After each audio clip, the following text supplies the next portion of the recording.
In this video, I'd like to talk about the math question of the day for Sunday, August 6th, 2023. And with this problem, we need to evaluate this definite integral from 0 to pi of this product here of x squared multiplied by the cosine of 4x, all integrated with respect to x. And integration problems like these are typically seen in Calculus 2 classes. So at this point, go ahead and pause the video, see if you can work through this on your own. And when you're ready, unpause the video and we can go through this together.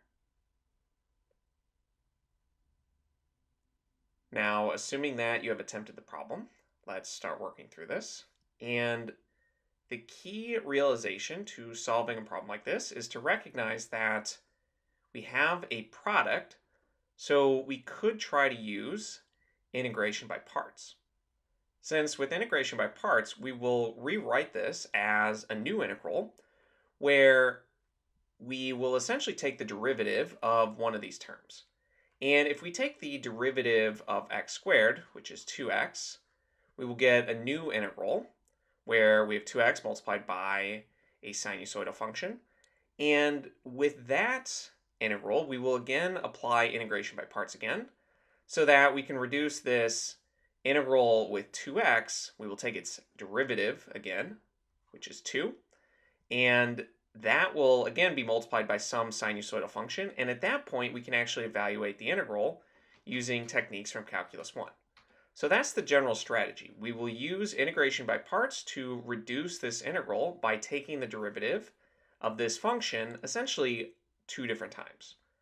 So we need to use this technique twice in this problem. Now with integration by parts, remember that it effectively comes from the product rule for taking derivatives. Remember that if you have 2 different functions, let's say f and g, and you take their derivative, this is equal to the derivative of f multiplied by g plus the derivative of g multiplied by f. And to find the integration by parts formula, we can just take an integral of each of these terms, and we will integrate with respect to x if we assume the independent variable is x in each of these. Now, when we take the integral of the derivative, using the fundamental theorem of calculus, those will cancel out and we will just get the product of f times g. Now, we are integrating with respect to certain bounds. Let's say we're integrating from a to b for all of these terms. And for this left-hand side, we will actually be evaluating this integral. And I should also put in dx here so that we can identify our independent variable. Again, we're assuming that each of these functions are functions of x, and we'll be evaluating this product at the bounds of a and b, where b is our top bound. Now, for the right-hand side, we could just rewrite it. So I'll just say that this is equal to these 2 integrals added together. And here we will just solve for one of these terms, and it doesn't matter which is which. So let's just solve for the one on the left. We have the integral from a to b of f prime times by g. Again, we're integrating with respect to x. This is equal to this right here. We have f times g, and we're evaluating that between a and b, and we subtracted this term here. So we have minus the integral from a to b of g prime multiplied by f dx. And this right here, remember, this is our integration by parts formula, at least when we have a definite integral. Now, to use this formula, we need to first recognize with our given integral which one we want to reduce. Since notice that we will rewrite this integral as a new integral here. We'll also have this term, of course. But in this new integral, notice that we have g prime, where in the original integral we started with g. So we take the derivative of g, whichever one we want to call g, and we'll be able to reduce it to some other integral. And we want to pick a function where we can actually reduce it to something simpler. If we take the derivative of cosine of 4x, which is the negative sine of 4x multiplied by 4, that won't make the integral any simpler. So we don't want to take the derivative of the sinusoidal function. We want to take the derivative of our quadratic here so that we can reduce it. So in other words, we want to say that g in this formula is x squared, and f prime, the derivative of f, is this cosine of 4x. And from here, we can now use our formula. And like I mentioned at the beginning, when talking about the strategy, we will need to do this twice, since when we take the derivative of g prime, we will get 2x, and we'll end up with another integral like this, where we need to apply integration by parts again. Now, f will just be the antiderivative of this, which would be the sine of 4x, all divided by 4. And of course, you can test this by just taking the derivative of this. The derivative of sine of 4x would be the cosine of 4x, then we multiply by the derivative of the inverse function, which would just be 4, and that would cancel out with this 4, so that we just get back cosine of 4x. And now that we know g prime, and f prime and f, we can just plug everything into our formula, and we'll need to evaluate f times g at these bounds, and of course the integral will be between 0 and pi as well. So let's plug everything into our formula here. This will be equal to f times g. We know f is the sine of 4x divided by 4, whereas g is x squared. We evaluate this between 0 and pi, and then we subtract the integral from 0 to pi of the derivative of g, which is 2x. I'll put the 2 on the outside, and we will have f, which is this sine of 4x over 4, and I'll put the 4 on the outside as well. And we just need to simplify this integral right here. But notice this integral here, we will need to apply that integration by parts again. So let me make a little bit of room, and we can keep working on this. I'll try to keep this formula into the picture as long as we can. And simplifying this, we are now plugging in pi first. So we have the sine of 4 pi, or really that's equivalent to the sine of 0, which is 0.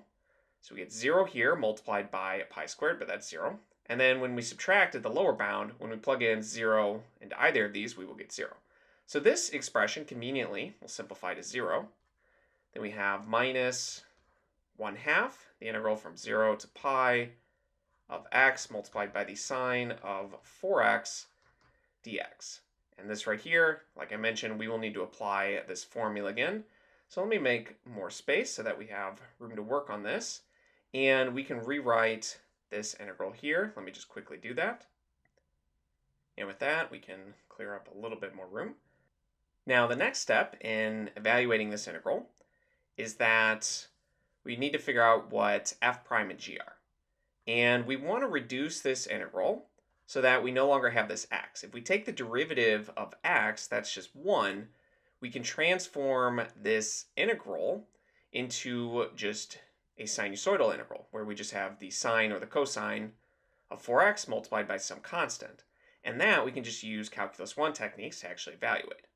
So we will say that the function we want to take the derivative of, which we can say is g, is x in this case. So we can say g is x, and g prime then is just 1. Whereas the function that we're starting with the derivative, we can say f prime, this is the sine of 4x. And from there, we'll need to find f. So we need the antiderivative of this. Let me just rewrite this very quickly.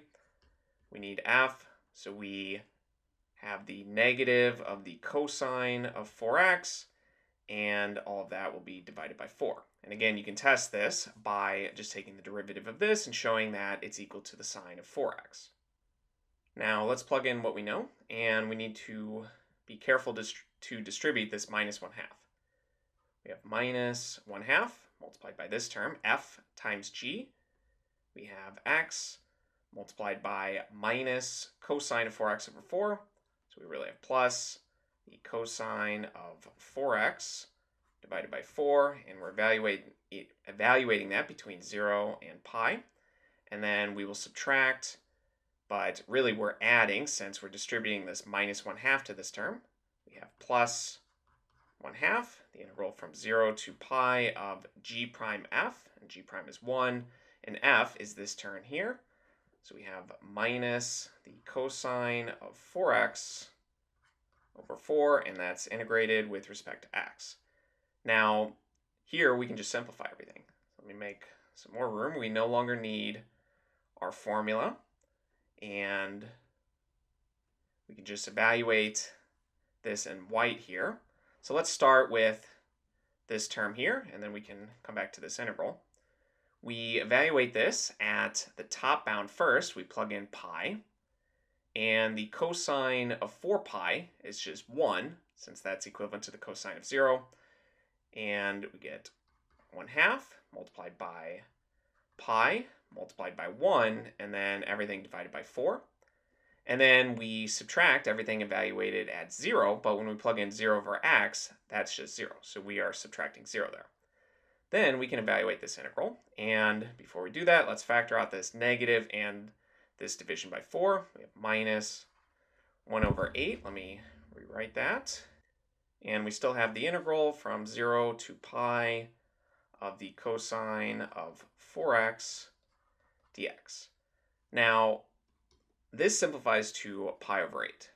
And for this integral, we can use the techniques from Calculus 1.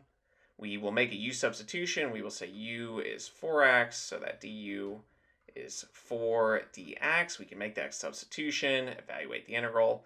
But the end result, I will leave that as an exercise for the viewer, assuming you know how to do that. The end result is that we would get minus 1/8 on the outside, multiplied by the antiderivative of this, which will be the sine of 4x divided by 4. And of course, you can check this by taking this derivative and showing that it is equal to the cosine of 4x. And this will be evaluated between 0 and pi.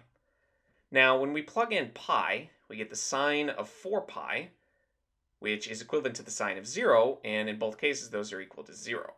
So at the top bound, this is equal to 0, but at the bottom bound, it's also equal to 0, since we'll have the sine of 0, which, like I mentioned, is 0.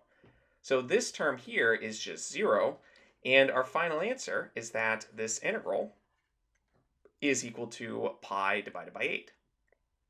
So let's go back up to our starting problem.